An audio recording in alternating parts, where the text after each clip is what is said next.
तो अभी बज रहे रात के 2।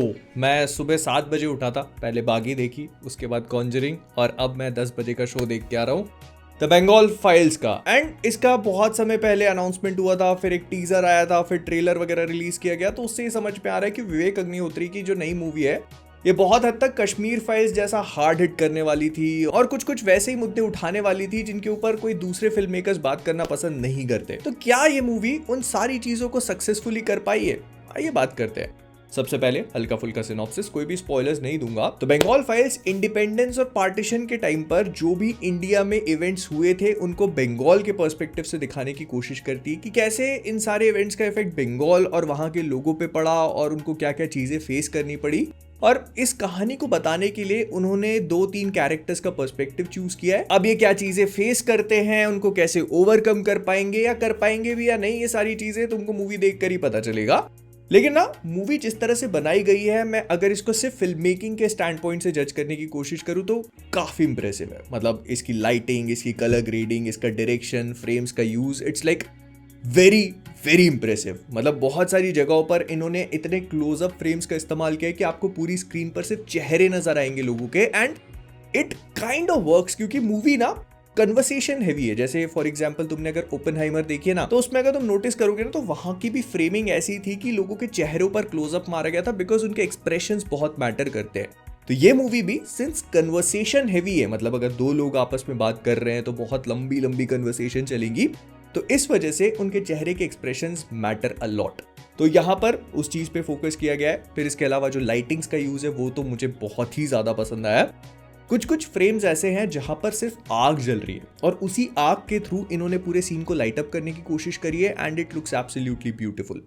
मैं ये नहीं बोल रहा कि जो वहां पर हो रहा है वो ब्यूटीफुल है, मैं बस फ्रेम की बात कर रहा हूं, बिकॉज वहां पर जो हो रहा है वो तो बहुत ही ज्यादा ट्रैजिक है। बट हाँ, फिल्म मेकिंग के स्टैंड पॉइंट से ये एक काफी डिफिकल्ट फीट होता है लाइटिंग्स को बहुत अच्छे से नेल डाउन करना। इनफैक्ट एक सीन है जहां पर जो मेन कैरेक्टर है उसको इस तरह से दिखाया गया है कि वो काली माँ लग रही है, एंड वो मुझे बहुत पसंद आया। पीछे से एकदम ऑरेंज लाइटिंग और ऐसा लग रहा है आग जल रही है, फिर थोड़ा सा धुआं धूल, वो काफी अच्छा इफेक्ट था। फिर एक्टर्स के परफॉर्मेंसेस, अगर तुम लोग को कश्मीर फाइल्स याद है तो उसका एक बहुत ही इंपॉर्टेंट फैक्टर था कि लोग कैसे परफॉर्म कर रहे हैं, and they did a superb job. वो इंटरव्यू वाला सीन याद करो जहां पर वो टेररिस्ट जब इंटरव्यू दे रहा होता है तो उसकी आंख यूं करके होती है। It was a very very good performance. तो यहाँ पर भी जितने एक्टर्स हैं उन्होंने अपने परफॉर्मेंसेस अच्छे से नील डाउन करे, स्पेशली पल्लवी जोशी, फिर मिथुन चक्रवर्ती, दे काफी बढ़िया। It was a very solid performance overall. मतलब मूवी में जितने भी लोगों ने परफॉर्म किया है काफी बढ़िया काम है सबका। फिर इसके बाद मूवी में कोई भी गाना नहीं है, लेकिन मूवी का जितना भी बैकग्राउंड स्कोर है ना वो बहुत ज्यादा सॉलिड है। मतलब तुमको अंदर तक वो चीजें महसूस करवाता है। इन लोगों ने बहुत जगह पे बंगाल के जो फोक सॉन्ग्स होते हैं ना, मतलब जो बंगाली सॉन्ग्स है, उनका इस्तेमाल किया हुआ है। अगर कुछ ट्रैजिक हो रहा है तो उसको रिप्रेजेंट करने के लिए कुछ अच्छा, जो कि इस मूवी में बहुत ही कम होता है, तो वहां पर भी बहुत हल्का हल्का सटल तरीके से डाला हुआ है ताकि ना वो एक इम्पैक्ट छोड़ जाए जो वो कर देता है। लेकिन जो चीज मुझे लगता है ना कि मूवी को लेट डाउन करती है वो इसका स्क्रीन प्ले। मतलब मूवी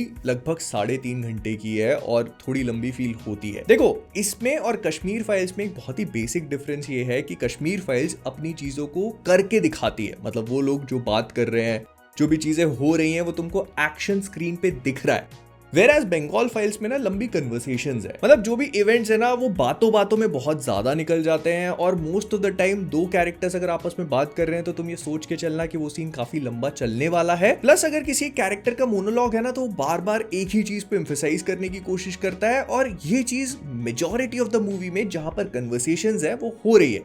मतलब एक ही बात को बार बार अलग अलग पर्सपेक्टिव से बताने की कोशिश करी जा रही है। फिर आई पर्सनली फेल्ट कि कैरेक्टर्स में भी थोड़ी सी इनकंसिस्टेंसीज थी। जैसे पुनीत इसरार का जो कैरेक्टर है वो कभी गुस्से में है, कभी बात सुनने के लिए तैयार है। पहले वो बात सुन लेता है, फिर अचानक से उसको गुस्सा आना शुरू हो जाता है। फिर एक कैरेक्टर है जो एंड में बोलती है कि मैं खूनी नहीं हूं, मैं खून नहीं कर सकती, वेरास मूवी की स्टार्टिंग में उसका इंट्रोडक्शन शॉट ही किसी का मर्डर करते हुए है। तो आई फेल्ट कि मतलब थोड़ी बहुत इनकंसिस्टेंसीज हैं। बट फिर भी अगर तुम कंफ्यूज्ड हो तो मैं बस तुमको इतना बता देता हूं कि अगर तुमको कश्मीर फाइल्स अच्छी लगी थी तो मोस्ट लाइकली तुम्हें ये भी पसंद आएगी। बस अपने माइंड में ये चीज रखना कि मूवी थोड़ी लंबी फील हो सकती है, और कन्वर्सेशन हैवी है। बट स्टिल अगर मुझे इसे मॉकटेल मीटर के हिसाब से रेट करना ही होगा तो I would say go for it, because ये हिस्ट्री से रिलेटेड बहुत सारी ऐसी चीजें बताती है जो शायद इग्नोर हो चुकी हैं या फिर हमको नहीं पता, मतलब मुझे पर्सनली नहीं पता थी। लेकिन एक चीज जो मुझे पता है वो ये कि तुम सब्सक्राइब नहीं कर रहे हो। मतलब देख के तो इतने लोग चले जाते हैं लेकिन सब्सक्राइबर बढ़ नहीं रहे। करो करो यार, लाइक सब्सक्राइब।